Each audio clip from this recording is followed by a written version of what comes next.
13,000 જેટલી નાની મોટી ગામ અને મોહલ્લામાં મિટિંગો કરી છે. અદાણી છે એટલે ન્યાય નહીં મળે તો પર્સન્ટેજ આપો. મોદી અને અમિત શાહજી મને લાગે પાટીદારોથી નફરત કરતા લાગે. તો ખરેખર ભાજપની દાનત ઉપર શંકા છે. નહીં તો આપણા દીકરા દીકરીઓને ભાજપ ખતમ કરી નાખશે. 11 વર્ષથી કોઈને ખાતામાં 15 લાખ આવ્યું નથી. અત્યારે કોઈ 1 કરોડ પર રોજગારી કોઈ નથી મળતી. હવે લોકો જ કોંગ્રેસ પાર્ટીનો સ્વીકાર કરતા નથી. દિશાવિહીન પાર્ટી છે. બીજા દેશોની અંદર પાર્ટીઓ છે આવી ધર્મની રાજનીતિ નથી કરતા. આ નેતાઓ નથી, આ અરયા પાડા જેવા આખલા છે. આખલા 1800 કરતા વધારે તો શાળાઓ, સરકારી શાળાઓ બંધ થઈ ગઈ. શિક્ષણ એટલે સવાલ કરવાનો અને લડો મજબૂતાઈ. કોના બાપની તાકાત છે આપણને રોકી શકે? હું પ્રદેશ પ્રવક્તા તરીકે યુથ કોંગ્રેસમાં પૂરા ગુજરાતમાં ફર્સ્ટ નંબરની રેન્ક પર જીતેલો વ્યક્તિ છું. એ શબ્દો કોઈના તલવારના ઘા કરતા પણ વધારે વાગે એવા મારા શબ્દો છે. તો આ મોટી ભારતીય જનતા પાર્ટીની મોટી જે સરકાર બની છે ને, એ ધડામ દિન પડતા વાર લાગે નહીં. અમે વાત કરી શિક્ષણની, શોષણની, સુવિધાઓની.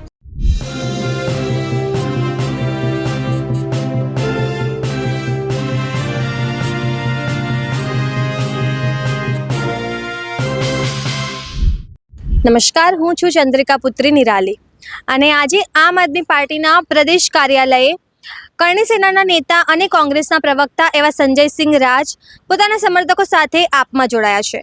સાથે સાથે જ રાજ્યમાં જેમ ઠાકોર સમાજનું બંધારણ ઘડાયું, સુરેન્દ્રનગરમાં પૂર્વ કલેક્ટરનો જે વિવાદ છે, જેવા વિવિધ મુદ્દાઓને લઈને આજે આપણે આપના પ્રદેશ અધ્યક્ષ ઈસુદાન ગઢવી સાથે ખાસ વાતચીત કરીશું. નમસ્કાર. તો આજે આપણી સાથે જોડાઈ ગયા છે આમ આદમી પાર્ટીના પ્રદેશ અધ્યક્ષ ઈસુદાન ગઢવી. એક બાજુ ઠાકોર સમાજનું નવું બંધારણ ઘડાયું છે, તો સ્થાનિક સ્વરાજની ચૂંટણી પણ આવી રહી છે. ત્યારે આજે આમ આદમી પાર્ટીમાં કરણી સેનાના નેતા અને કોંગ્રેસના પ્રવક્તા એવા સંજયસિંહ રાજ પણ જોડાયા છે. આ તમામ મુદ્દે આજે આપણે ઈસુદાન ગઢવી સાથે ખાસ વાતચીત કરીશું. તો સૌથી પહેલાં સ્થાનિક સ્વરાજની ચૂંટણી આવી રહી છે, એને લઈને શું પ્લાન છે આમ આદમી પાર્ટી? સ્થાનિક સ્વરાજ્યની ચૂંટણીમાં આમ આદમી પાર્ટી મજબૂતાઈથી અત્યારે મેદાનમાં ઉતરી રહી છે. અમે લગભગ 13,000 જેટલી નાની મોટી ગામ અને મોહલ્લામાં મિટિંગો કરી છે. આજથી અમારું ડોર ટુ ડોર કેમ્પેન ચાલુ થયું છે. હજી 8,000 મિટિંગ છે આગામી 1-1.5 મહિનામાં કરીશું. અને અમારા ઉમેદવાર પસંદગીની પ્રક્રિયા પણ અમે હાથ ઉપર લીધી છે. અને 52,000 બૂથ છે, તો બૂથ ઉપર પણ એક બૂથ ઉપર યુથની ટીમ તૈયાર કરવાની પણ એક કેમ્પેન છે. એ પણ આગામી 1.5 મહિનામાં મને લાગે છે કે એ થઈ જશે.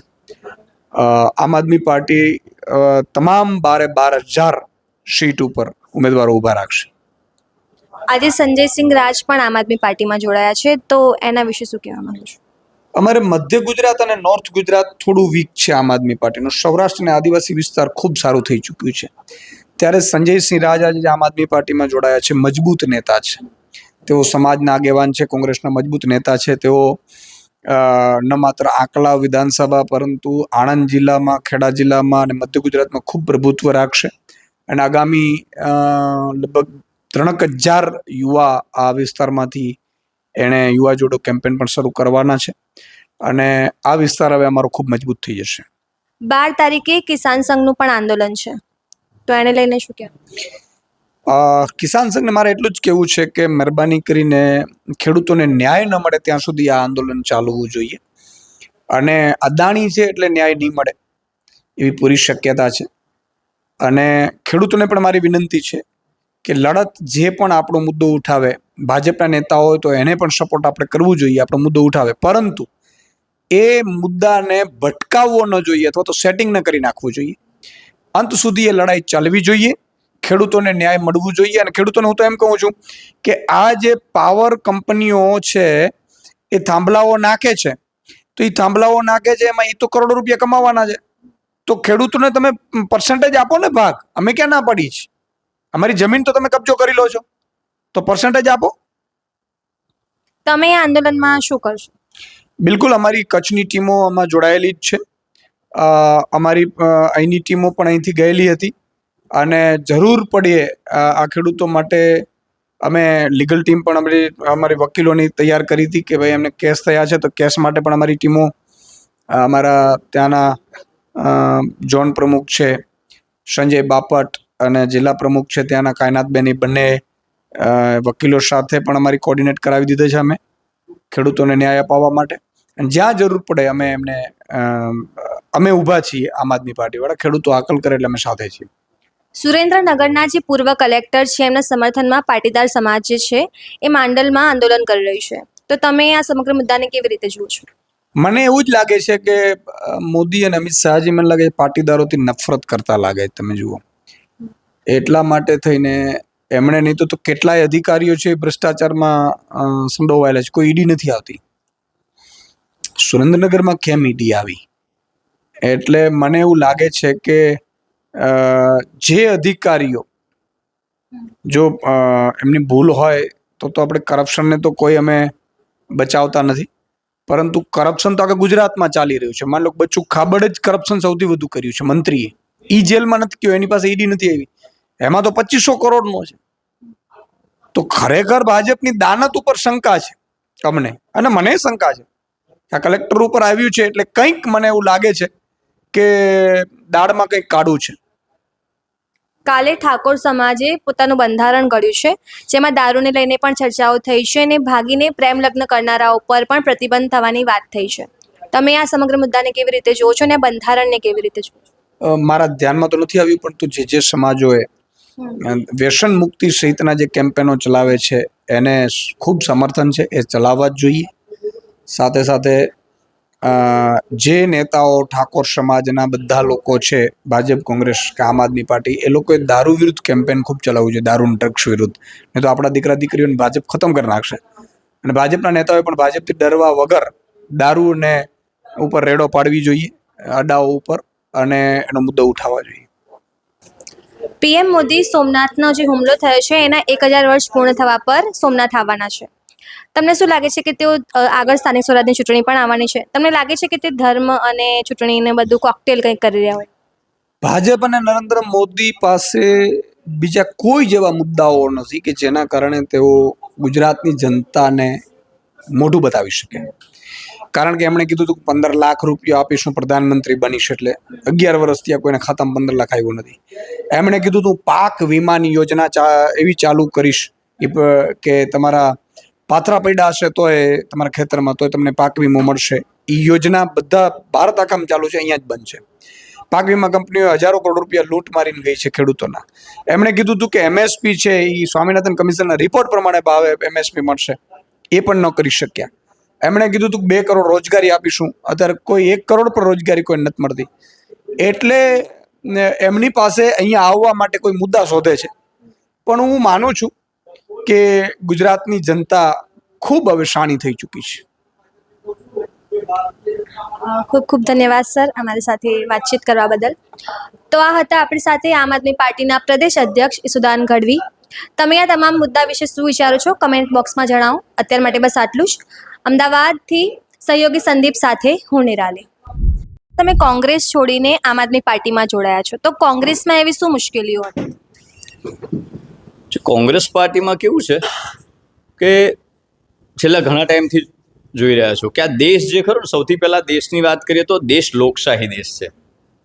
લોકશાહી એટલે લોકો વડે, લોકો દ્વારા અને લોકોથી જે ચૂંટાયેલા જે પ્રતિનિધિઓ છે એ પ્રતિનિધિઓ સત્તા પર સ્થાપિત થાય અને પ્રજાનું કામ કરે. મતલબ કે આ દેશ લોકશાહીમાં લોકોથી જ ચાલે. હવે લોકો જ કોંગ્રેસ પાર્ટીનો સ્વીકાર કરતા નથી. હવે અમારા જેવા યુવાનો પ્રેરાઈને જોડાયા પણ ખરા, પરંતુ જો કોંગ્રેસ પાર્ટી પાસે એવી દિશાવિહીન પાર્ટી છે, એમની પાસે કોઈ દિશા નથી. દિશા છે તો એ જ એમના જૂના જાણીતા, તમે જૂના જમાનામાં જોયું છે કદાચ, પેલી ટેપમાં પેલી કેસેટ ફસાઈ જાય, તમને ખબર છે પેલી નીકળે દોરીવાળી, એમ ગૂંચવાયા જ રાખે જૂની કેસેટ. તો એ જૂના લોકોને થોડા સાઈડમાં મૂકીને એને કાઢી નાખો એવું નથી કહેતા, આપણે એમને સાઈડમાં મૂકીને નવા લોકોને જેનો જોશ અને જુસ્સો છે લોકોને ચાન્સ આપવો જોઈએ. તો જે લોકોનું કામ કરે અને લડીને જીતીને લોકોનું જ કામ કરવાનું છે, તો એ અમને દિશા યોગ્ય ના લાગી. અને જેના કારણે આવનારા સમયમાં જે લોકો માટે લડે છે, લોકો માટે બોલે છે, લોકો માટે ઝઝુમે છે, એ પાર્ટી એટલે આમ આદમી પાર્ટીની સ્વચ્છ રાજનીતિ જોઈ અને માનનીય ઈશુદાનભાઈ ગઢવી સાહેબના હાથે આજે મેં આમ આદમી પાર્ટી જોઈન્ટ કરી. ભાજપમાં એવી શું ખામીઓ છે? કેમ કે 30 વર્ષથી તો એમનું શાસન છે. બેન, ભાજપની તો હવે તમારે કંઈ કહેવા જેવું છે જ નહીં. ભાજપની શું ખામીઓ છે દરેક જનતાને ખબર છે. પણ જનતાને એક વસ્તુ છે બેન, કે આ ભય, ભૂખ અને ભ્રષ્ટાચારથી આ બિચારા ડરે છે, બીવે છે કે ક્યાંક અમારા ધંધામાં નુકસાન કરશે, ક્યાંક રસ્તે આવતા જતા અમને રોકશે. ક્યાંક અમને હેરાન કરશે, કારણ કે ભારતીય જનતા પાર્ટી પાસે 3 જ મુદ્દા છે બેન. એ મુદ્દા છે ભારત અને પાકિસ્તાન, હિન્દુ અને મુસ્લિમ, ધર્મની રાજનીતિ. હવે ધર્મની રાજનીતિ બીજા દેશોની અંદર પાર્ટીઓ છે આવી ધર્મની રાજનીતિ નથી કરતા. રાજનીતિ એટલે કોને કહેવાય કે લોકો માટે શિક્ષણની વાત કરે, શોષણની વાત કરે, સુવિધાઓની વાત કરે. તો શિક્ષણ, શોષણ ને સુવિધાઓની તો વાત કરતા નથી, વાત કરે છે ફક્ત ધર્મની વાત કરે છે. અને એવા અઢળક મુદ્દા છે, મંદી, મોંઘવારી, બેરોજગારી. અને તમે એવું માનતા હોય કે ભારતીય જનતા પાર્ટીમાં નેતાઓ છે? આ નેતાઓ નથી, આ અરયા પાડા જેવા આખલા છે, આખલા જે જનતાને ગોથવા મારે છે બેન. આ આખલાઓને જો આપણે દૂર નહીં કરીએ ને, અને તમે સમજાવો કે આ નેતા છે, આ નેતા નથી, આ તો મોટા મોટા વેપારીઓ છે. એ તો કોટીઓ ચડાવીને આવી જાય, ચોખા જબ્બા પહેરીને આવી જાય, પણ આ મોટા મોટા વેપારીઓ છે, જનતા માટેના એમને કંઈ જનતાની પડી નથી. ગરીબ લોકો બિચારા બાપડા થઈ અને વલખો મારી રહ્યા છે. તેમનો અવાજ બનવા માટે, એમનો અવાજ આવનારા સમયમાં 2027માં જ્યારે આ સરકાર બનશે ને, ત્યારે વિધાનસભામાં એડી ચોટીનું જોર લગાવીને જનતા માટેના મુદ્દાઓ ઉઠાવીશું.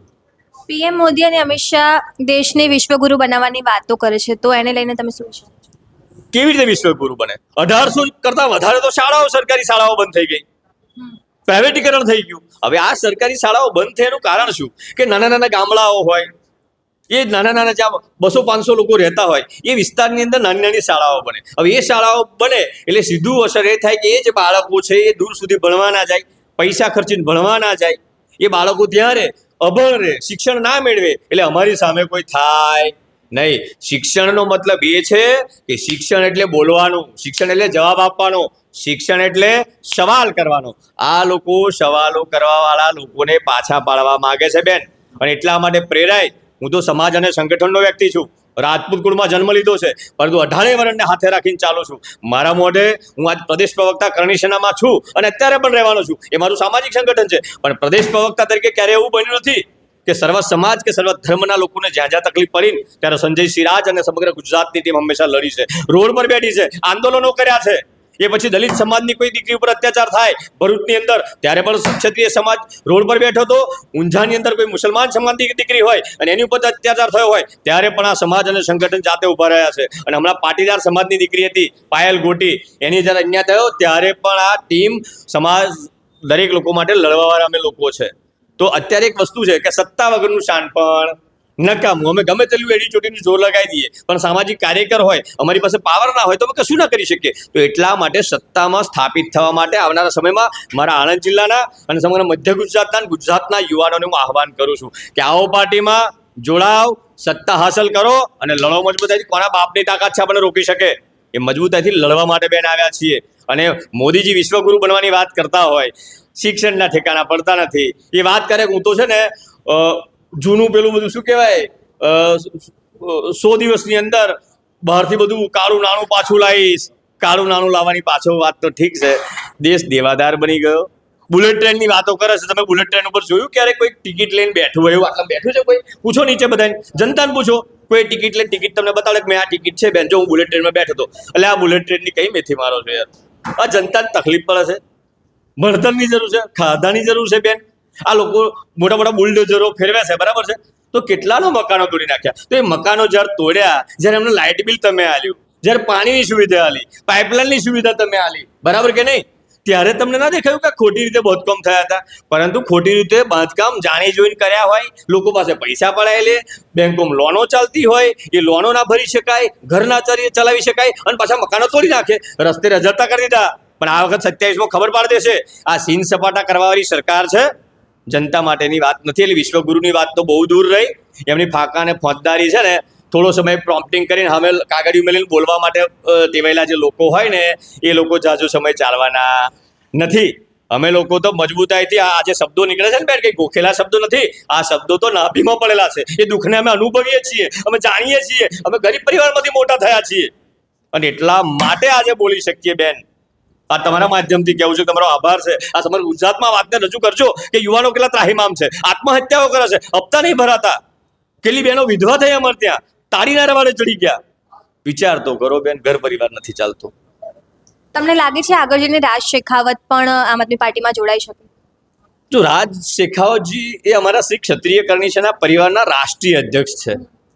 અને મારા ગુરુ ગણો, મારા મોટા ભાઈ ગણો, મારા હમદર્દી ગણો, મને રાજ શેખાવતજી પર એક પૂરો વિશ્વાસ છે કે સંજયસિંહ રાજ ઉપર જો કદાચ આંચ આવે ને તો આખું ગુજરાતને આખો દેશ હલાવવાની તાકાત અમારા રાજ શેખાવતજી રાખે છે એમ. અને મારી સમગ્ર ટીમ રાખે છે, આખા ગુજરાતની ટીમ છે કરણી સેનાની, જે બધા માટે લડે છે.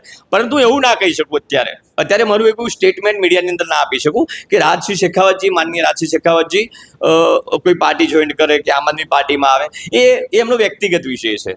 અને દરેક જગ્યાએના બધા સમીકરણો બધા અલગ અલગ હોય. એ જ્યારે પણ જોઈન્ટ કરશે, કોઈ પણ પાર્ટી જોઈન્ટ કરે, અમને કોઈ વાંધો નથી. પરંતુ મારા તરફથી આજ મેં પાર્ટી જોઈન્ટ કરી છે તો હું ચોક્કસપણે માનનીય રાજસિંહ શેખાવતજીને હાર્દિક આમંત્રણ પાઠવીશ કે આપ પણ પધારો અને ચોક્કસપણે મજબૂતાઈથી લડીએ એવું આમંત્રણ પાઠવી શકું, પણ સ્ટેટમેન્ટ હું ના આપી શકું. ઘણા લોકોના મનમાં એવો પણ પ્રશ્ન છે કે તમે કોઈ કદાચ આમ આદમી પાર્ટીમાં પદની લાલચે આવ્યા છો કે સ્થાનિક સ્વરાજની ચૂંટણીને લઈને આવ્યા છો, એના વિશે શું કહેવા? જો બેન, પદની લાલચે હું કદાચ આવ્યો હોય ને તો હું જ્યારે કોંગ્રેસ પાર્ટીમાં હતો ને ત્યારે યુથ કોંગ્રેસમાં હું પ્રદેશ પ્રવક્તા તરીકે યુથ કોંગ્રેસમાં પૂરા ગુજરાતમાં ફર્સ્ટ નંબરની રેન્ક પર જીતેલો વ્યક્તિ છું.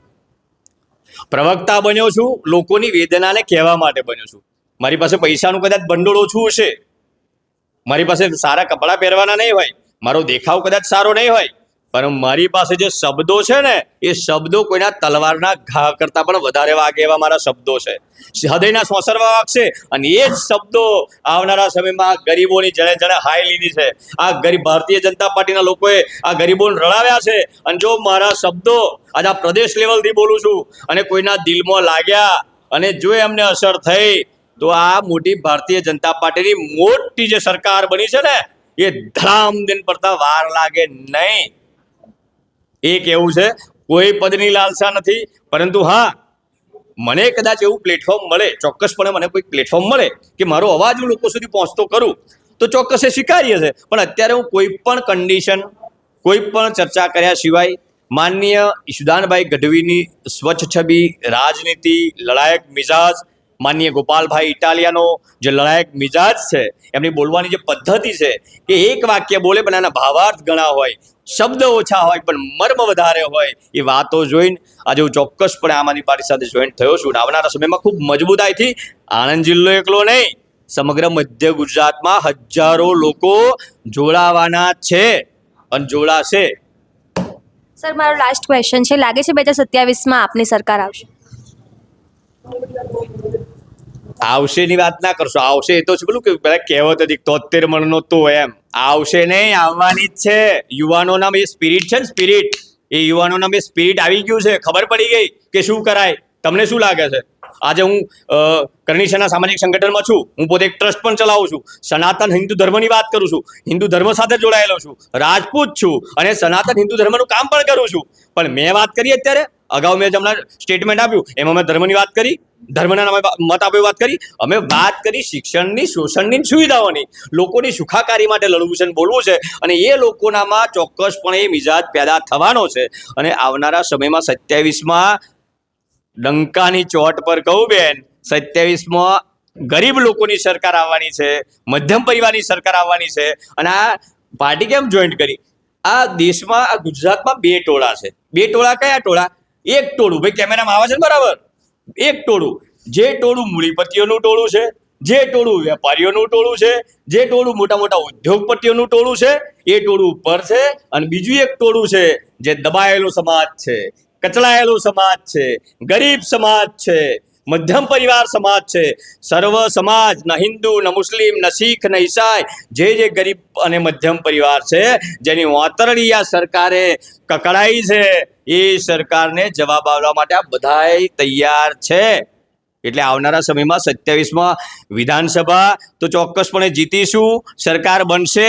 પણ આ તાલુકા પંચાયત ને જિલ્લા પંચાયતની ચૂંટણીમાં આવશે એમાં આ બધાય લડાયક યુવાનો તમને દેખાય છે. કદાચ એવું દેખાતું છે કે આ યુવાનનું કદ નાનું છે, આ યુવાનનું કાઠું નાનું છે, પણ બેન, રાજકારણમાં કદ અને કાઠાની જરૂર નથી. રાજકારણની અંદર વૈચારિક યુદ્ધ છે. રાજકારણી લોહિયાળ ના હોઈ શકે, રાજકારણી વૈચારિક યુદ્ધ છે. અને આ વૈચારિક યુદ્ધમાં અમારી પાસે જે સતર્કતા છે, અમારા પાસે જે ટેલેન્ટ છે, અમારા પાસે બૂથ લેવલ સુધીના કાર્યકર્તાઓની વેદનાઓને સમજવાનો જે જજ્બો છે, એ આવનારા સમયમાં બહાર પાડીશું. તાલુકા જિલ્લા પંચાયતમાં જ ખબર પાડી દઈશું બધાને. અને હું અમી છાત્ય કહી દઉં છું, આવી જજો હમા પણ તમારી રાજનીતિ ચોખ્ખી રાખજો ભાઈ, બરાબર કે નહીં? પણ લડવા આવજો હમી સાથે ખબર પડે કેવું થાય છે. આમ આ સંજયસિંહ રાજ છે ને ટીમ છે, મજબૂતાઈથી છે ને આખા ગુજરાતમાં નહીં, મધ્ય ગુજરાતમાં બધે બૂથ લેવલ સુધી પથારી ફેરવી નાખીશું. હજુ અમારી તાકાત, અમારી આવડત, અમારી કુનેહ અને અમારી જે અંદર પડેલું જે આત્મા છે ને હજી ખબર નથી તમને. બસ બેન એટલું જ કહેવું છે. તો આ હતા સંજયસિંહ રાજ અને ઈસુદાન ગઢવી સાથેનું અમારો ખાસ વાતચીત. તમે આ વિશે શું વિચારો છો કમેન્ટ બોક્સમાં જણાવો. અત્યાર માટે બસ આટલું જ. અમદાવાદથી સહયોગી સંદીપ સાથે હું નિરાલી.